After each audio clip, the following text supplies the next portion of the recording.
আজকে আপনাদের সাথে এগ মশলার রেসিপি নিয়ে হাজির হলাম। অনেকেই আছে এগ খেতে খুব ভালোবাসে, আবার অনেকে একদমই ভালোবাসে না।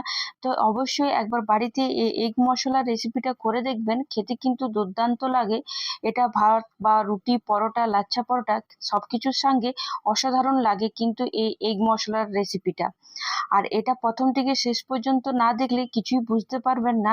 তো তার জন্য আমি এখানে গ্যাসে অন করে তার মধ্যে একটা ফ্রাই প্যান চাপিয়ে নিয়েছি, আর তাতে আমি 1 চামচ সর্ষের তেল অ্যাড করে দিলাম, আর 1 চামচ গোটা ধনে, 2টো শুকনো লঙ্কা, আর শুকনো যে নারকেল থাকে সে শুকনো নারকেল, যদি আপনাদের কাছে শুকনো নারকেল না থাকে তো সেই ক্ষেত্রে কিন্তু কাঁচা নারকেলও আপনারা ইউজ করতে পারেন। 2-3 মিনিট ভালো করে নাড়াচাড়া করে নেওয়ার পর এখানে একটা মিডিয়াম সাইজকে পেঁয়াজ আমি কেটে নিয়েছি, সেই মিডিয়াম সাইজের পেঁয়াজ অ্যাড করে দিলাম, তার সাথে মিডিয়াম সাইজের টমেটো আর 4-5টার মতন রসুন আর একটু আদা অ্যাড করে আবার লো টু হাই মিডিয়ামে ভালো করে এইসব একসাথে মিশিয়ে নেব আর ভালো করে ভেজে নেব, যতক্ষণ পর্যন্ত না পেঁয়াজটা আর টমেটোটা একটু নরম হয়ে আসছে। এরপর আমি ওপর থেকে একটা কাঁচা লঙ্কা অ্যাড করে দিলাম, আবার খুব ভালো করে 2-3 মিনিট ভালো করে নাড়াচাড়া করে নেব। দেখুন এখানে টমেটো আর পেঁয়াজটা প্রায় আমার নরম হয়ে গেছে, আর একটু কালারটাও চেঞ্জ হয়ে গেছে। এরপর গ্যাসের আঁচ বন্ধ করে আমি এক এক করে সব মিক্সিং বাটির মধ্যে অ্যাড করে নেব। অবশ্যই ঠান্ডা হলে তবে অ্যাড করবেন। এরপর ভালো করে ঠান্ডা হয়ে যাওয়ার পর ভালো করে মিহি করে একটা পেস্ট তৈরি করে নেব। একদম জল ছাড়াই কিন্তু আমরা এই পেস্টটা তৈরি করব।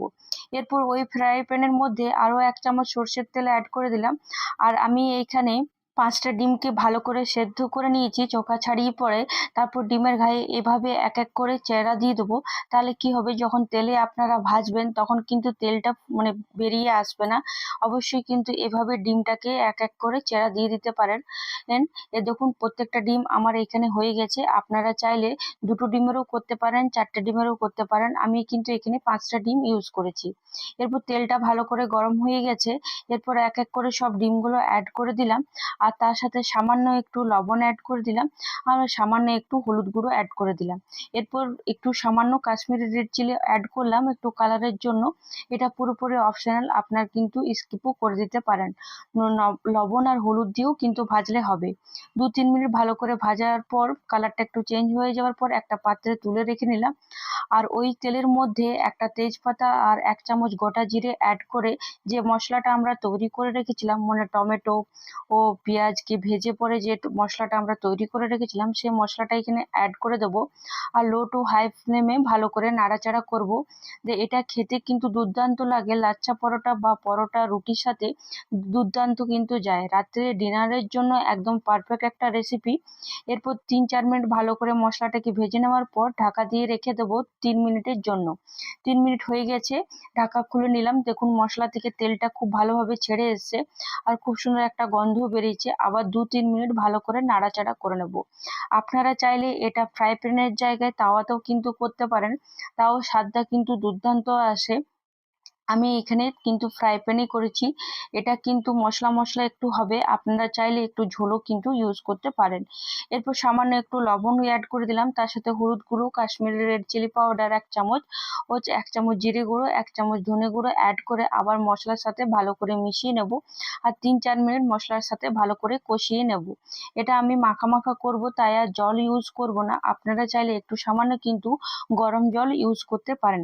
দেখুন এখানে মশলাটা খুব ভালো করে মাখা মাখা হয়ে গেছে, আর খুব সুন্দরভাবে তেলটাও ছেড়ে এসছে, আর ধীরে ধীরে দেখুন কালারটাও কিন্তু খুব সুন্দর হয়ে এসছে, কালারটাও কিন্তু চেঞ্জ হয়ে এসছে। এখানে আমার মশলা ভাজা পুরোপুরি কমপ্লিট হয়ে গেছে। এরপর সামান্য আমি একটু জল দিয়ে দিলাম যাতে মশলাটা পুড়ে না যায়, একদম সামান্য আমি জল দিয়েছি। এরপর উপর থেকে একটু ধনেপাতা কুচি অ্যাড করে দিলাম, আর তার সাথে একটা কাঁচা লঙ্কা চেরা অ্যাড করে দিলাম, আর সাথে ডিমগুলো যেগুলো ভেজে রেখেছিলাম সেই ডিমগুলো কিন্তু এক এক করে অ্যাড করে আবার ভালো করে মশলার সাথে কষিয়ে নেব। এটা রাত্রে ডিনারের জন্য একদম পারফেক্ট। আপনারা চাইলে ভাতের সাথেও কিন্তু এটা করতে পারেন, কিন্তু অবশ্যই আমি একবার বলবো পরোটা বা লাচ্ছা পরোটার সাথে এই এগ মশলা রেসিপিটা একবার ট্রাই করে দেখবেন, খেতে কিন্তু দুর্দান্ত লাগবে। 2-3 মিনিট ভালো করে মশলাটাকে মিশিয়ে নেওয়ার পর উপর থেকে আরো একটু ধনেপাতা অ্যাড করে গ্যাসের আঁচ বন্ধ করে ঢাকা দিয়ে রেখে দেবো যতক্ষণ পর্যন্ত না পরিবেশন করছি। আশা করি আপনাদের এই ভিডিওটা খুব ভালো লেগেছে। যদি ভালো লেগে থাকে তাহলে অবশ্যই একটা লাইক, কমেন্ট, সাবস্ক্রাইব করে যাবেন। আর বাড়িতে ট্রাই করে আমাকে কমেন্টে কিন্তু জানাতে ভুলবেন না। এভাবে পাশে থাকুন। অসংখ্য ধন্যবাদ। আবার একটা নতুন ভিডিওর সাথে আপনাদের সাথে দেখা হবে। এখনের জন্য বাই বাই।